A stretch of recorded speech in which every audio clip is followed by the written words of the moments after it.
Good morning, welcome to our channel. কেমন আছো তোমরা সবাই? আমরা বেশ ভালো আছি। তো আজকে হচ্ছে গিয়ে মঙ্গলবার, জ্যৈষ্ঠী মাসের শেষ মঙ্গলবার, মানে বৈশাখ জ্যৈষ্ঠ মিলিয়ে টোটাল যে 9টা মঙ্গলবার আমরা করি, তো সেই 9টার মধ্যে আজকে লাস্ট মঙ্গলবার। তা এরপরে হচ্ছে পরের মাসে বিপত্তারিণীর বধ, মা বিপত্তারিণীর বধ। তো সেইটা এখানে এখন জিজ্ঞেস করলাম যে কবে হবে, যেহেতু দুটো হয়, হয়তো মঙ্গলবার নয় স্যাটারডে। তো ঠাকুরমশাই বললেন, তাই এখানে না বিপত্তারিণীর বতের দিনে ফ্রেন্ডস, মানে যত বাঙালি আছে আশেপাশে বসুন্ধরাতে, তো ম্যাক্সিমাম দেখা যায়। বৈশালীতেও কালী মন্দির আছে, তো এই মন্দিরেও বেশ অনেকটাই ভিড় হয়। তো সবাই মিলে যে দিনটা ঠিক করে সেই দিনটাতেই আর কি হয়, হয়তো মঙ্গলবার বা স্যাটারডে। তা মঙ্গলবার এই পুজোটা হওয়ার চান্সটা বেশি থাকে, কারণ সোমবার মার্কেট লাগে এখানে, তো সুবিধা হয় আর কি। কারণ বিপত্তারিণীর বধ মানে তো 13 রকমের ফল, মানে 13 রকমের সব ব্যাপার হয়ে যায় না, তো ওইটাই আর কি। যাই হোক, দেখা যাক, আবার আসবো তাহলে বুঝে যাব কবে কি হবে। আর আমার না ফ্রেন্ডস এবারে মাকে বলা আছে যে আমরা শাড়ি দেবো, সেই শাড়িটা পরে থাকবে মা সারাদিন, মা কালী। তো ওই জন্য বললাম যে ঠাকুরমশাইকে জিজ্ঞেস করলাম, তো উনি বললেন কি আগের দিন দিয়ে গেলে আমরা পরের দিন স্নান করে সকালে মাকে ওটা পরিয়ে দেবো বিপত্তারিণীর পুজোর দিনে। ঠিক আছে, তো ওইটাই বুঝে গেলাম আগের দিন দিতে হবে। তো ওই হিসাবে আমি কিনে নেবো, কারণ কিনে আমি ঘরে রাখবো না, কিনবো আর আমি দিয়ে যাব, এটাই হচ্ছে ব্যাপার।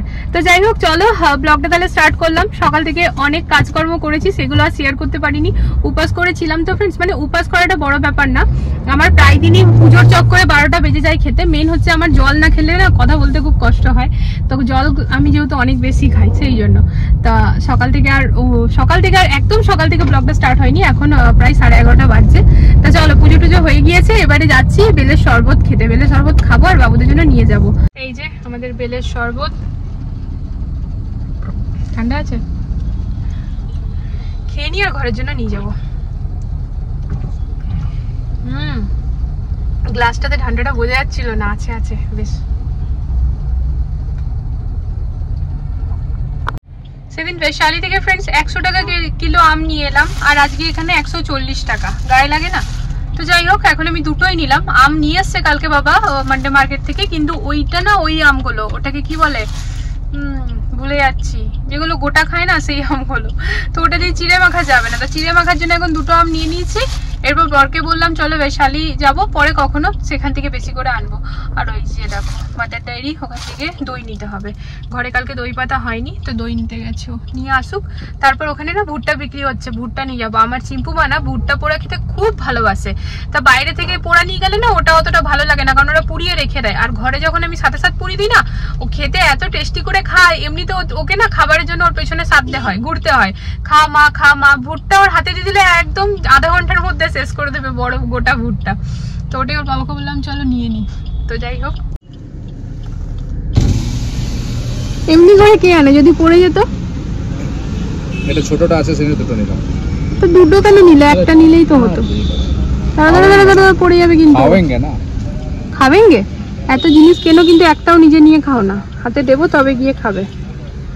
তো ফল ফ্রেন্ডস মানে কিনি, তোমরা দেখোই আমাদের বাড়িতে ফল সবাই ভালোবাসে, খেতে বড় ভালোবাসে, কিন্তু ফ্রিজ থেকে ঠান্ডা বার করে কেটে ওকে হাতে দিতে হবে, না তো ঘুরে ফিরে মিক্সচার বাদাম ওগুলো খাবে, মানে নোনতা যেগুলো তেলে ভাজা হয় সেগুলো খাবে, কিন্তু ফলও নিজে নিয়ে খেতে পারবে না। তবে সত্যি কথা বলতে আজকাল আমার বর না ওই রকম ভাবে না, আগে যেরকম খুব বাটিতে দেখতাম ঘি নিয়ে খেত,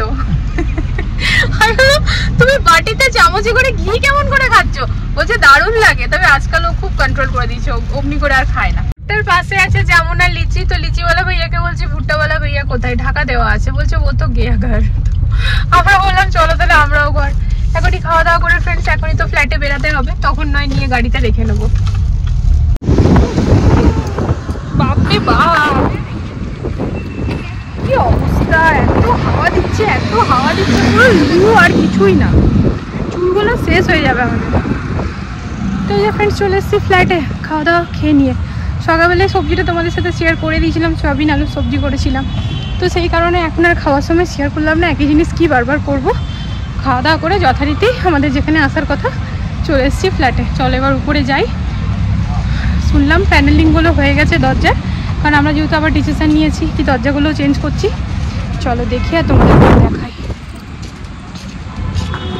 আমার ঘরের নতুন আইডিয়া, ঘরের বাইরে নাকি লিখে রাখবে ডন সে সাবধান। ডন কোন হ্যাঁ हमारे घर में?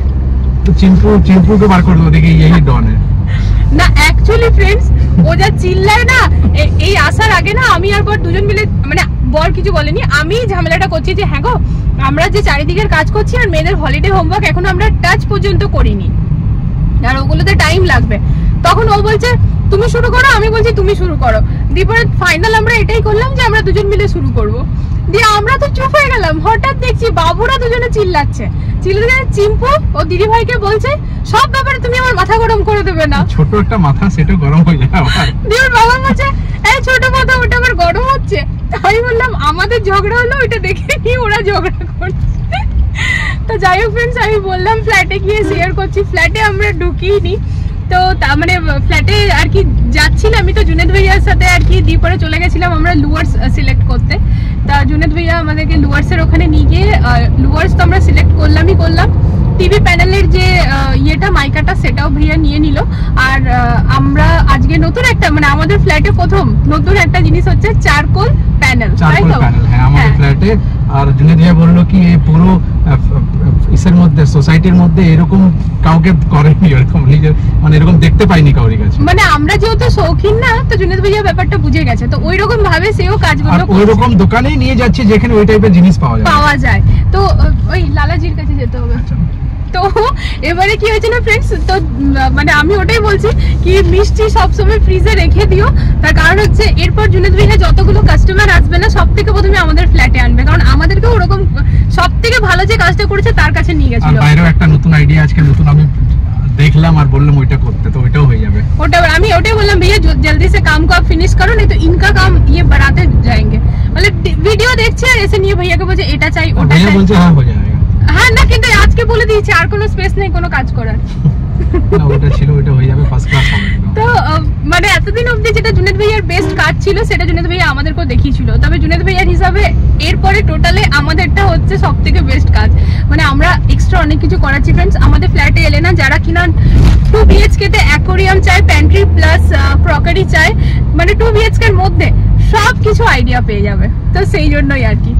যাই হোক আমরা তো একটু আলাদা না, প্যান্ট্রিটাও একটু আলাদা টাইপের হচ্ছে। তা আমরাও আর কি ওই ফাইনাল দিনটার জন্য অপেক্ষা করছি যেদিন আমরা পুরোটা দেখতে পাবো, তাই তো বলো? তা এখন তো কাজকর্ম চলছে, তো এবারে বোধহয় কাল পরশুর মধ্যে একবার ভালো করে ক্লিন করে তারপরে বাকি কাজ কন্টিনিউ হবে। তো ঠিক আছে, আমরা যাচ্ছি এখন লালাজির কাছে। ওই গোলাপ জামুন নতুন খুলেছে, বেশ ভালো দেশি ঘিয়ের গোলাপ জামুন, 320 টাকা কিলো। তো আজ মঙ্গলবার একটু মিষ্টি তো নিতে লাগবে, চলো। তাই এখানে মেখে নিয়েছি ফ্রেন্ডস দই, চিড়ে, আম আর গুড়। তো একেবারে অনেকটা বড় বাটিতে মেখেছি কারণ এখানে যেবার ডিস্ট্রিবিউট হবে। জম জম জম্বুরা খানা খালে বুড়া। খাচ্ছো আবার বদনামও করছো। First class.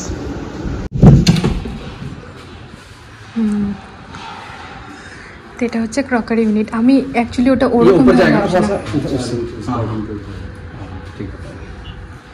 तो कैसे दीवार पे लगेगा ना? और भैया वो पेंट्री वाला कटिंग भी तो किया था ना आप लोगों ने? अच्छा अच्छा, तो वो फिर इधर डाल के देख लेते हैं। हाँ तो एक चीज बताइए ना, ये दीवार पे लगने के बाद वो वेट संभाल पाएगा? लैग लगेगा, वो स्टार्टिंग में अच्छा इधर भी वो लगेगा, लगेगा तो आराम से तुम। তো এই হচ্ছে আমাদের ক্রকারি ইউনিট ফ্রেন্ডস। তো এটারও তৈরি হয়ে গেল বক্সটা। আর এই যে এই হচ্ছে প্যানেলিং, তাই তো বর? এটা স্পেশালি ইনার ইচ্ছা যে প্যানেলিং হোক পুরো দরজাতে। তো যাই হোক আমরা দরজাগুলো এখন যেহেতু চেঞ্জ করছি তো প্যানেলিংটাও একেবারে হয়েই গেল।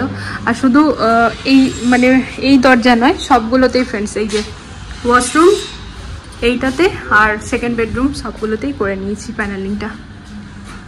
আর এই যে এখানে ফ্রিজের এই জায়গাটা তো ব্যালকনিটা বন্ধ হয়ে ফ্রিজটা ঢুকেই গেছে। এখানে ঠাকুরের মন্দিরটা হবে, এই যে মন্দিরের কাটিং। তা এখন ফ্রেন্ডস অতটা ডিটেলসে দেখাতে পারছি না বিকজ ছড়ানো ছিটানো আছে, নোংরা আছে, কাজ চলছে, নোংরা হওয়াটাই স্বাভাবিক। তো এখন কাঠের কাজটা যেমনই কমপ্লিট হয়ে যাবে না, কমপ্লিটই অলমোস্ট কমপ্লিট অ্যাকচুয়ালি। শুধুমাত্র জুনেদ ভাইয়াকে কেন বলবো ফ্রেন্ডস, একটু একটু করে আমরাও কিন্তু কাজ বাড়িয়েছি। তো যাই হোক শেষের দিকেই চলছে কাটিং বাটিং। এই কাটিংগুলো কমপ্লিট হলেই না একবার ঘরটা পোছা করানো হবে। ঝাড় তো ডেলি দিচ্ছে ভাইয়ারা, বাট একবার না ঝাড় দেওয়ার পর ভালো করে পোছা লাগিয়ে তারপর আবার কাজ শুরু হবে। মাইকাগুলো অলমোস্ট সব সেট হয়েই গিয়েছে। এই যে আলমারি, কালকে খাট ডিসাইড হয়ে গিয়েছে। কি গো এবার মাইকা কিসের লাগবে? লিভিং রুমের যে টিভি প্যানেলটা না ওই জায়গা লাগবে, ক্রকারি ইউনিট তো লাগবে, ক্রকারি ইউনিট, হ্যাঁ কিচেনের মাইকাগুলো সবই লাগা বাকি আছে, তো সেগুলো হচ্ছে। তা ঠিক আছে চলো, আমার মনে হয় নেক্সট টু নেক্সট ব্লগে এগুলো ক্লিন হয়ে আমি একবার দেখাতে পারবো। যাই হোক দেখা যাক। তা আমরা ওয়েট করছি এখন জুনেদ ভাইয়ার, তো জুনেদ ভাইয়া এলে একটু কথা বলবো, তারপর আমরা বেরাবো।